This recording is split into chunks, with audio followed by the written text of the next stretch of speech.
Hola. Hola, buenos días. Buenas. ¿Me das 70 kilos de pienso para gatos? Sí, claro. ¿70 kilos? Sí.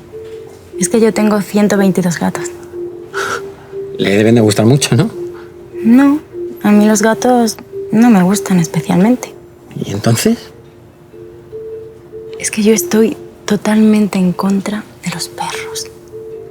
¿Entiende? Hacer las cosas en contra no tiene sentido en tu vida real. Tampoco debería tenerlo cuando votas.